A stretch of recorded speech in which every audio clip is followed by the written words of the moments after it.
Patel Payadonam, the course tutor for corporate financial analysis. In this unit, that's unit 5, we'll be studying about valuation. In session 1, we'll deal with the definition and explanation of value as well as valuation. So by the end of this session, you should be able to know when valuation is required, understand the meaning of value and valuation and how business valuation is done, and also explain the purpose of valuation in business transactions. A brief overview of this particular session. So we are going to distinguish between valuation and business valuation. We'll also look at when valuation is needed, and then we'll conclude with the purpose of valuation. So we should remember that valuation is not an objective exercise, and therefore any subjective elements the valuer has will find its way into value. Now, value is generally or typically the price a product purchased in an unregulated market. In other words, the price you are willing to pay for an asset, or the price you are willing to receive in order to keep up an asset, is what we refer to as value. Like the popular saying goes, utilize in the eyes of the beholder. An asset or the same assets may have different values from different valuers or different individuals. Now, when would it be necessary or when would it be required that valuation be done? So in situations of shareholder disputes, damage claims, marital disputes, estate planning, purchase or sale of business interest, and also disagreements between partners of a firm may require that the company or the business be valued or an asset be valued. So value is a subjective term, as we made mention earlier. By subjective, we mean that the personal opinions and biases, as well as any preconceptions the valuer has, would find its way into value. Now, value is the typical price a product purchased in an unregulated market, like I said earlier. By unregulated market, we are referring to an open market or a free market, where we assume that the market participants, both the buyer and the seller, are making decisions based on knowledge that they have. Okay. According to IFRS 13, fair value is the price that would be received to sell an asset, or better still, be paid to transfer a liability in an orderly transaction between market participants at a measurement state. If you're talking about orderly transactions, official ones, or arm's length transactions. Okay. So there are a number of value, or we have different types of values, and they include book value, original value, residual value, economic value, depreciated value, scrap value, and others.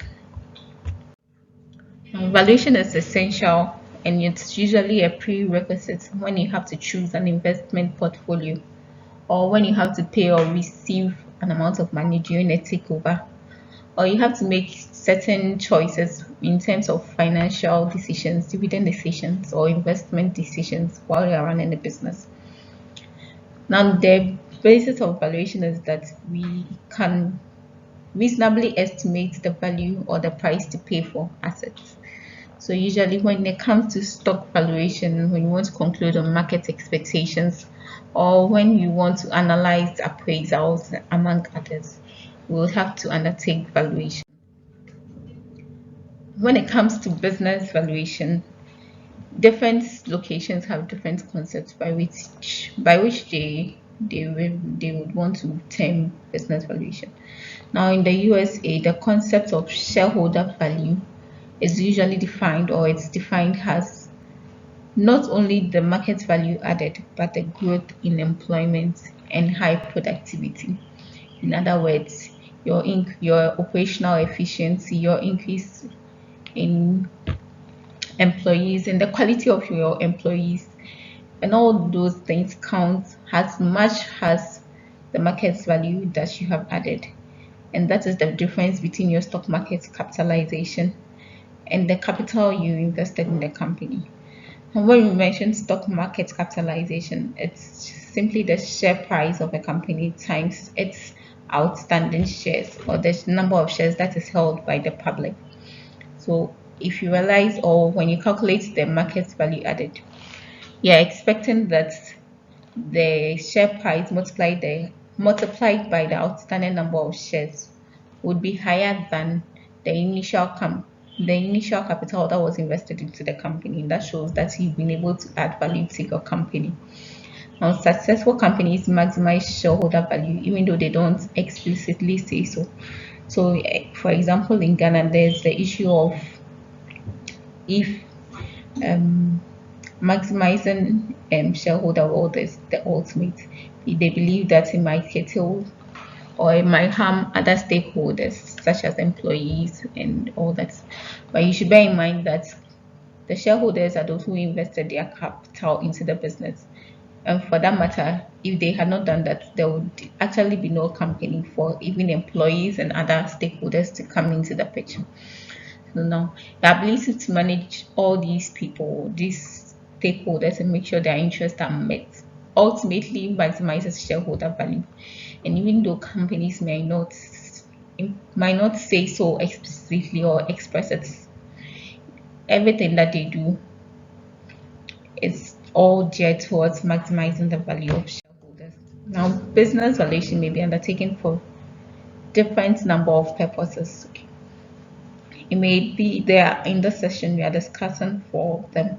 That is valuation for transactions, valuation for court cases, valuation for compliance, and also valuation for planning. So when it comes to transactions, either the firm wants to undertake restructuring, either they want to buy back shares, or there is a takeover or a reverse measure.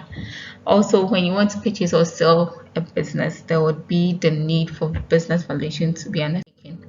When it comes to court cases, when there are ownership disputes, let's say partners of the company have disagreements, and therefore there would be the need to value the company or the business. In cases of divorce, contractual disputes, or also bankruptcy, valuation is to be undertaken. Valuation that is undertaken for compliance includes issues of taxes and also fair value accounting. When it comes to estate planning, personal financial planning, strategic planning, they are all purpose of valuing businesses for planning. So in this session, we discussed that value is a subjective term, and therefore any biases, preconceptions that the valuer has will find its way into price. Now, there are four purposes of business valuation that we outlined earlier on: valuation for transactions, court cases, compliance, and also for planning. And there are also other types of value. And simply, value is the typical price that parties would want to pay for an asset. Okay. And usually, you should bear in mind that people are willing to pay for future benefits they would receive from assets and not really the past benefits. In other words, you can calculate the value by discounting the future cash flows that will be generated from the assets using a discount rate, yes. So to get the present value, so it's the present value of all discounted future cash flows, and that would typically be the value of any asset. Thank you.